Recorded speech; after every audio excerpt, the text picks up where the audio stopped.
Ok, pues bienvenidos a nuestra tercera cápsula sobre rock y la ciudad. Ya estamos en la década de los 90, un poco para contextualizar, más o menos en los 80 entra Carlos Salinas de Gortari. Esto marca una enorme diferencia, ya que entramos a un modelo neoliberal. Cambian las condiciones aquí en la Ciudad de México. Por un lado, se empieza a especializar, empezamos a tener una terciarización, se diría en aquel momento de primer mundo, pero eso genera también que el comercio informal empiece a invadir las calles. Entonces, no todos tienen el nivel de estudio que se esperaba en aquel momento para poder ingresar a este nuevo sueño. A la par, la década de los 90 se ve marcado principalmente por eh, por uno de los primeros movimientos, no el único. Las guerrillas ya venían desde los años 70, pero la aparición en el 94 de la reivindicación por medio del movimiento zapatista en la parte de Chiapas marca completamente, cambia un panorama y una nueva manera de ver y de generar esta conciencia social, una conciencia más crítica que se había perdido un poco en este tiempo, tanto por el miedo que se veía en los 70 como la represión de los 80, pero en los 90 se vuelve a generar esta posibilidad de entablar y buscar cómo generar una crítica directamente contra el sistema. Y hablando de rock, bueno, vamos a empezar a tener diferentes bandas, se empieza a reivindicar un poco esa parte del folclore, aparece Café Tacuba, eh, algunos de sus integrantes son buenos, y mí convivir con ellos, son una generación un poco más vieja que la mía, pero mete con los primeros palomazos en la UAM, en las canchas, donde pues, ellos empiezan a generar un tipo de música muy cercana a retomar esta parte del folclore mexicano.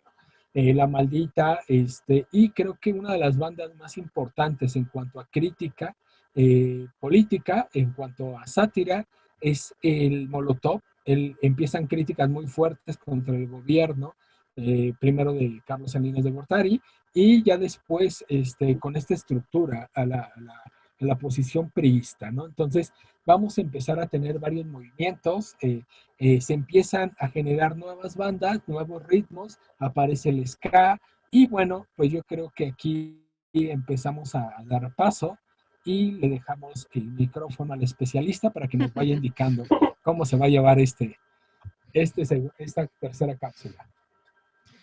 Pues, pues sí, los 90 a mí sí me agarran, ¿no? Con todo, en la secu, y yo me acuerdo muy bien que fue regresando de unas vacaciones de diciembre, la maestra que nos daba en ese momento historia, ella fue la que nos habló del movimiento zapatista, ¿no? Ella estaba en Chiapas cuando estalla el movimiento y nos platica todo, ¿no? Entonces, cuando ella empieza a hablar de esto, a mí sí me queda así como, no entiendo bien, pero algo tengo que hacer con esto, ¿no?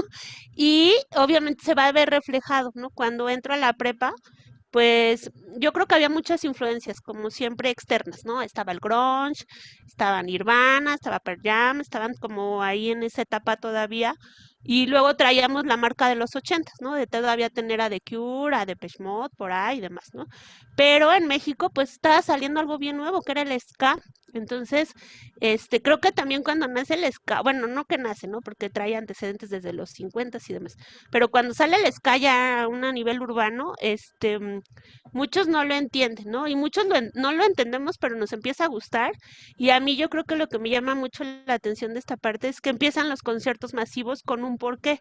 Me acuerdo mucho de unas giras que se llamaban Gira y Muévete por la Libertad, que la idea era apoyar a los zapatistas, ¿no? Y era bien, pues bien chido porque asaltabas la alacena de tu mamá con un kilo de arroz o de alguna legumbre, ¿no? Y apoyabas y te ibas al concierto, o sea, ibas al concierto, pero tenía un porqué, tenía un trasfondo ahí de estar apoyando, de informarte, a veces los zapatistas, algunos estaban ahí, estabas muy ligado a, ¿no? No se entendería como estos conciertos sin la parte que en ese momento era, pues, apoyar al EZLN y a varias causas, ¿no? Creo que también surgen grupos que de repente a mí, cuando yo los escucho todavía, luego digo, pues, ¿qué escuchaba, no? Porque había un grupo, por ejemplo, que eran las ultrasónicas, que eran de mujeres, que a mí por eso me llamó la atención, porque eran puras mujeres, ¿no? Pero la voz era como la mía de horrible, Y aparte las letras eran como muy, pues de repente estrambóticas y de repente hablaban de marcianos, pero de repente que si el chavo les gustaba, o sea, era como, incluso el título del disco, me acuerdo que en el Chopo yo lo vi el LP y decía, yo fui una adolescente terrosatánica, ¿no? Entonces yo lo compré y lo puse y me acuerdo muy bien que mi mejor amiga y yo siempre andábamos diciendo que queríamos hacer un grupo de rock, ¿no? Cuando yo lo puse, mi papá nos escuchó, lo escuchó y dijo, de lo mal que sonaba, él pensó que ya habíamos hecho el grupo, ¿no?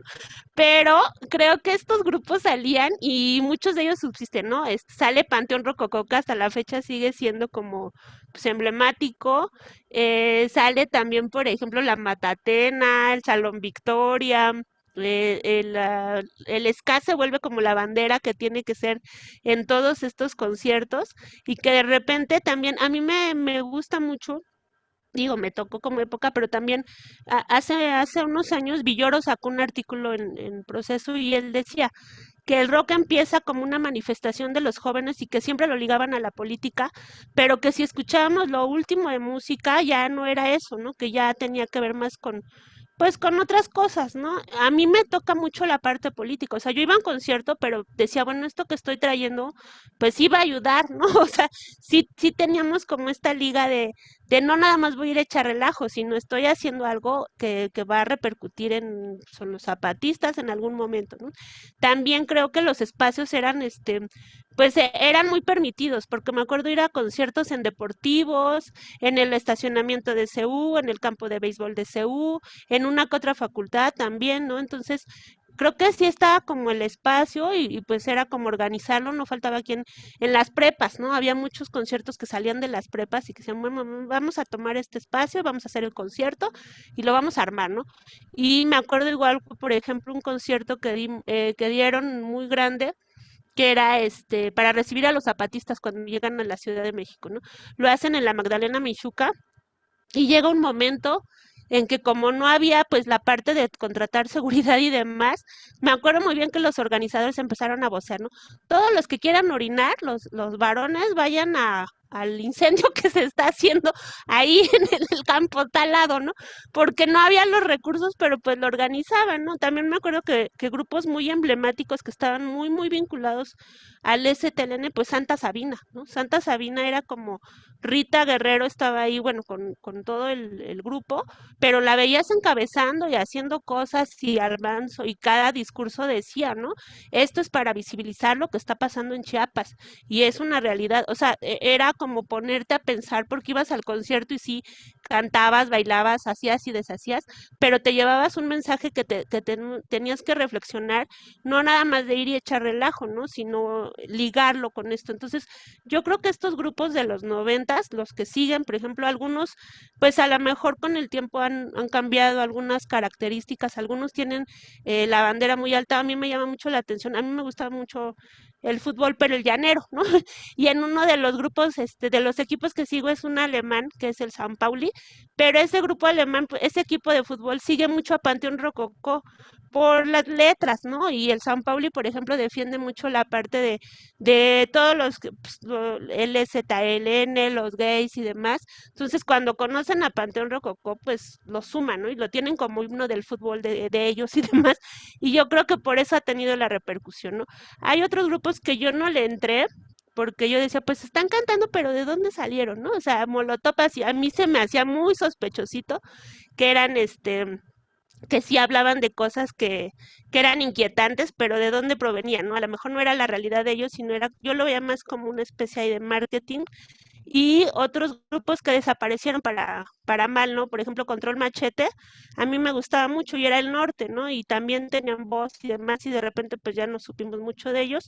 Creo que el norte también da mucho, incluso ahorita que ya están separados, pero como esta fusión que se da ahí en Monterrey de la cumbia con el rock, como por ejemplo, El Gran Silencio, ¿no? Y que después sale Salso Piña y que es bien criticado, pero que sí era como fusionar y decir, bueno, esto también es parte de nosotros, ¿no? O sea, de lo que está saliendo, de lo que está viviéndose, y las letras creo que no eran tan directas acaso como Rodrigo, pero el ska sí de repente, por ejemplo, esta del subcomandante Marcos, ¿no? O que era como un grito en algún momento de todos los conciertos, pues era pues muy importante, ¿no? Y también me toca todavía ir al Chopo, todavía hacer trueque, cuando se podía hacer todavía trueque en el Chopo, encargar música, esta onda de estar como esperando que te llevaran la música porque no la podías conseguir muy rápido.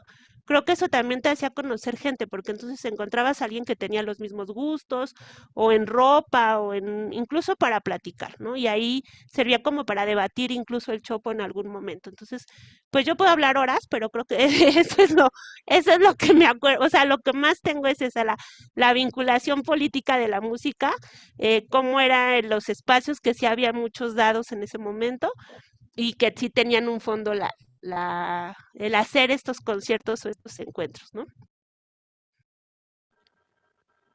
Listo, gracias, Shay. ¿Tú cómo te toca, Paco?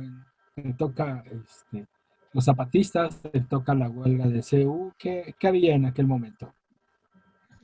Sí, yo creo que si el 85 marcó la década de los 80, el zapatismo marcó la década de los 90, ¿no? Venimos en un contexto donde hay como este momento de la crisis electoral del 88. Entonces, en ese momento yo voy en el CCH, entro al CCH y de pronto empiezan a escucharse el rock en español ya con una mayor presencia, ¿no? Emergen Neón, Caifanes es el gran fenómeno, La Maldita, muchas rolas, bueno, de hecho, Caifanes emerge, pero es hasta después que uno entiende que antes se llamaban las insólitas imágenes de Aurora y eran otro concepto y de pronto, ¿no? Entonces, uno empieza como a escuchar estas manifestaciones y a explorar la música local, la música mexicana, del rock mexicano. Me acuerdo mucho de un cuate que llegó un día, oye, esta rola, era una rola de un grupo que se llamó Megatón, que no sé si volvió a existir o no, una canción que se llamaba El Príncipe, ¿no? Que hablaba de un príncipe que andaba todo el día con los ojos rojos, ¿no? Entonces, de pronto, es explorar, buscar la música y al mismo tiempo está llegando la música de Argentina y de España, ¿no? De España, como bien decía ahorita Sheila, la música más fresona como Hombres G, pero también música más estructurada, más compleja, ¿no? Como Radio Futura, ¿no? Igual con el rock argentino, ¿no? Miguel Mateos, wow, ¿no? Era así, wow, pero también está conviviendo con la música que viene de atrás, ¿no? Como Kenny y los Eléctricos, el Tri ya en otro escenario, ¿no? Ya con otra concepción. Entonces, de pronto es esa primera década donde para mí creo que la primera década es Caifanes, Café Tacuba, La Maldita, y de pronto pasa el zapatismo y esas expresiones se van juntando con otras expresiones. Entonces era escuchar a Café Tacuba, pero también escuchar a Oscar Chávez, ¿no? Escuchar el rock, pero también de pronto Quilapayún y Víctor Jara, y entonces ¿qué está pasando? O sea, la música, los folcloristas, la música aquella de los 70s empieza a volver a ser recuperada y de pronto, no digo Silvio Rodríguez, Pablo Milanés, o sea, son como que un crisol donde las expresiones están cargadas de contenido, como plantea Sheila, pero están también en esta ruptura que yo creo que la industria discográfica no logra contener, ¿no? O sea, la música empieza a emerger. Para mí fue una generación marcada por Caifanes, que además está disputándose el escenario nada menos y nada más con Soda Stereo, ¿no? Pero Caifanes, empezaba Caifanes y era otra cosa, ¿no? Empiezan a ver estos toquines con causa. Entonces, de pronto es transitar de ir a ver a los Caifanes o ir a escuchar a Soda para ir a apoyar a alguien, ¿no? Y entonces muchas bandas viejas, Salario Mínimo, ¿no? Por ejemplo, ¿no? Muchas bandas viejas que llevan una trayectoria y que de pronto empiezan a ocupar los espacios públicos para detonar la aglomeración de chavos que vamos a oír la música, pero en función de un objetivo colectivo que visualiza una transformación social, ¿no? Entonces, yo recuerdo los panteones porque ellos emergen ahí y ya para cerrar la parte del cierre de la década, ¿no? Para muchos de nosotros que nos toca la huelga del 99 y entonces es el momento de las definiciones, creo yo. O sea, los grupos que van a apoyar de manera solidaria y los grupos que van a tener otro perfil. Creo que para muchos fue muy doloroso, por ejemplo, que Caifanes se atreviera a tocar en el Estadio Azteca con Maná, cuando los demás grupos están tocando en las islas, en las, digamos, en los espacios públicos, en contra, digamos, del aparato institucional. Entonces, híjole, el gran baluarte de nuestra década, de los 90, Caifanes, que hablaba de este encuentro raro, ¿no? Con letras súper extrañas, que no sabes si están hablando del pasado prehispánico o de dónde, pero que están haciendo un clic en los chavos de esa, en nosotros, en los chavos de esa época, y de pronto no, se solidarizan, pero se atreven a tocar en el Estadio Azteca, ¿no? Entonces, a ver, los del Estadio Azteca son los otros, y la identidad colectiva está reconociendo el derecho de las comunidades indígenas, pero con el discurso de las comunidades indígenas del zapatismo que nos, eh, que nos convocan a todos, ¿no? Todos estamos siendo excluidos y ruta neoliberal no está dando resultados y está acrecentando las desigualdades. Entonces, como joven, ya la parte de la huelga del 99 viene a ser como el cierre de la década, que digamos es la época de las definiciones, ¿no? Me parece una década muy intensa y que va a detonar prácticamente el fin del siglo, ¿no? Muchas gracias, Paco. Sí, creo que los 90 nos marcan desde diferentes posturas, desde diferentes trincheras. Paco en la UAM, perdón, en la UNAM, a mí me toca en la UAM, y creo que sí, empiezas otra vez, el zapatismo regresa y regresa estos conceptos de conciencia social, ¿no? Ya no te ves aislado, sino empiezas a identificar los problemas que ocurre no solamente en la ciudad, sino en algo que no habíamos visto, que era el campo. Y bueno, esto empieza a verlo desde diferente manera. Comparto con Paco, regresan los 70s, empiezas a ver cómo cómo la música que se dio en Latinoamérica, pues también obedece a otro tipo de represión. Ves las dictaduras y te das cuenta que también durante mucho tiempo has vivido una dictadura no tan establecida, pero existe como tal, ¿no? Entonces a mí me toca de rebote el ska por mi hermano que es más chico, y pues te identificas con Inspector, te identificas con los Fabulosos, con los Auténticos Decadentes, y empiezas a ver que ya no solamente eres tú en tu barrio como en los años 80, sino que de pronto ya estás identificado con gente en la provincia, pero también en América Latina. Entonces yo creo que los 90 marcan esta fusión, ¿no? Esta posibilidad. También las nuevas tecnologías nos acercan y empezamos a generar un rock ya más latinoamericano, donde compartimos dolores y compartimos temas que pues, nos van englobando a todos.